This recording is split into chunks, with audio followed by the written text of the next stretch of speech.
Life खुशी और गम के धागों से बुनी हुई एक रंगोली की तरह है। जब हम दुहक का सामना करते हैं तो अक्सर हम दिव्य जगत में जवाब ढूंढते हैं।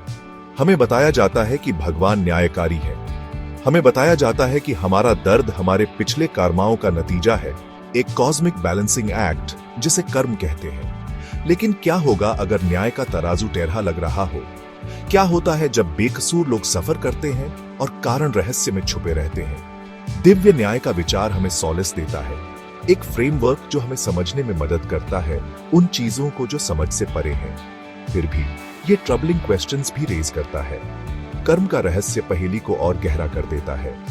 हमें इस दुनिया के स्टेज पर धकेल दिया जाता है बिना ये जाने कि हमारे लिए कौन सी स्क्रिप्ट लिखी गई है, हमें कौन सा रोल निभाना है या किन पापों का प्रायश्चित करना है। हम एक अननोन पास्ट के बोझ से जूझते रह जाते हैं। हमारा प्रेजेंट मानो पिछले गुनाहों की स्याही से रंगा हुआ है। दिव्य रेट्रिब्यूशन में ट्रांसपेरेंसी का यह अभाव बेचैनी पैदा करता है। ये आर्बिट्रेरी लगता है, लोडेड डाइस वाला एक गेम जहां हमें बिना रूल्स समझे ही दिए गए कार्ड्स एक्सेप्ट करने पड़ते हैं।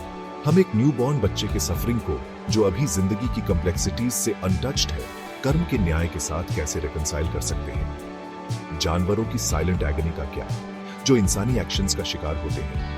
दिव्य न्याय का नोशन ऐसी कड़वी रियलिटीज के सामने लड़ खड़ा जाता है। कर्म के कंसेप्ट को अक्सर ओवर सिंप्लीफाई कर दिया जाता है। इसे रिवॉर्ड और पनिशमेंट के एक ट्रांजैक्शनल सिस्टम में बदल दिया जाता है। अच्छे कर्म खुशी लाते हैं, जबकि बुरे कर्म दुख। लेकिन जिंदगी अपनी विशालता में रेयरली ऐसे लिनियर नैरेटिव्स फॉलो करती है। कर्म के धागे बहुत ही इंट्रिकेटली बुने हुए होते हैं, कई लाइफ टाइम्स तक फैले हुए, कॉज और इफेक्ट की एक कॉम्प्लेक्स टेपेस्ट्री बनाते हैं जो सिंपल इंटरप्रिटेशंस को डिफाई करती है। हम एक कार्मिक इनहेरिटेंस के साथ पैदा होते हैं, पिछले कर्माओं का एक लेजर जो इस लाइफ में कैरी फॉरवर्ड होता है। ये कार्मिक इम्प्रिंट्स हमारे एक्सपीरियंसेस को शेप करते हैं, हमारे चॉइसेस को इन्फ्लुएंस करते हैं और हमारी जिंदगी का रास्ता तय करते हैं। हालांकि हमारे पास्ट की स्पेसिफिक्स वेल्ड रहती है, हमारी कॉन्शियस अवेयरनेस से हिडन। क्लैरिटी की ये कमी कंफ्यूजन और निराशा का कारण बन सकती है। हम अपनी किस्मत पर सवाल उठा सकते हैं, सोच सकते हैं कि हम ट्रायल्स और ट्रिब्यूलेशन से क्यों गुजर रहे हैं बिना रीजन समझे। कर्म की अनसर्टेनिटी एक लंबा साया डाल सकती है। अननोन का डर, कार्मिक रेट्रिब्यूशन का ड्रेड हमें पैरालाइज कर सकता है, हमें अपनी जिंदगी पूरी तरह जीने से रोक सकता है। यह हेल्पलेसनेस की फीलिंग पैदा कर सकता है, एक बिलीफ कि हम बस किस्मत के हाथों की कठपुतली है। ये फियर ड्रिवन एग्जिस्टेंस हमारे कार्मिक पास्ट की एम्बिग्यूटी से फ्यूल्ड जिंदगी के इनहेरेंट जॉय और ब्यूटी को ढक सकती है। इस सीमिंगली ओपेक सिस्टम में ट्रांसपेरेंसी की ग्लिम्पसेस भी है। एंशिएंट स्क्रिप्चर्स में एनलाइटेंड बीइंग्स का जिक्र है, जिन्होंने डीप मेडिटेशन और स्पिरिचुअल प्रैक्टिसेस के थ्रू कर्म के वेल को पियर्स कर लिया है। उन्होंने अपनी पास्ट लाइफ्स को एक्सेस करने की एबिलिटी अटेन कर ली है, उन कार्मिक थ्रेड्स को समझ लिया है जो उन्हें उनके प्रेजेंट सर्कमस्टेंसेस तक लाए हैं। महाभारत भीष्म की स्टोरी में एक कंपेलिंग एग्जाम्पल देता है। बाणों की शैया पर लेटे हुए भीष्म को अपनी पास्ट लाइफ का विजन मिलता है।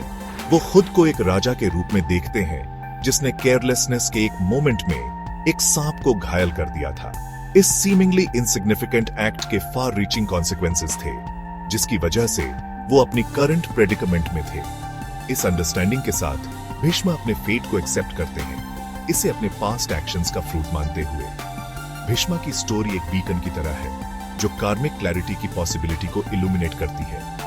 ये सजेस्ट करती है कि हालांकि हमारा पास्ट मिस्ट्री में श्राउडेड हो सकता है, ये इंटायरली इनएक्सेसिबल नहीं है। स्पिरिचुअल ग्रोथ और इंट्रोस्पेक्शन के थ्रू हम भी अपने कार्मा के थ्रेड्स को अनरेवल करने की कोशिश कर सकते हैं, अपनी जिंदगी को शेप करने वाली फोर्सेस की डीपर अंडरस्टैंडिंग गेन कर सकते हैं। अपने कार्मिक इनहेरिटेंस को समझने की क्वेस्ट सिर्फ एक इंटेलेक्चुअल परस्यूट नहीं है, ये सेल्फ डिस्कवरी का एक डीपली पर्सनल जर्नी है। ये हमारे एक्शंस की रिस्पॉन्सिबिलिटी लेने के बारे में है, पास्ट और प्रेजेंट दोनों की, और अपने हाईएस्ट सेल्फ के अलाइनमेंट में जीने की कोशिश करने के बारे में। हालांकि हमारे पास हमेशा अपनी पास्ट लाइफ्स की स्पेसिफिक्स का एक्सेस नहीं होता, हम प्रेजेंट मोमेंट में अवेयरनेस की एक हाइटेंड सेंस कल्टीवेट कर सकते हैं।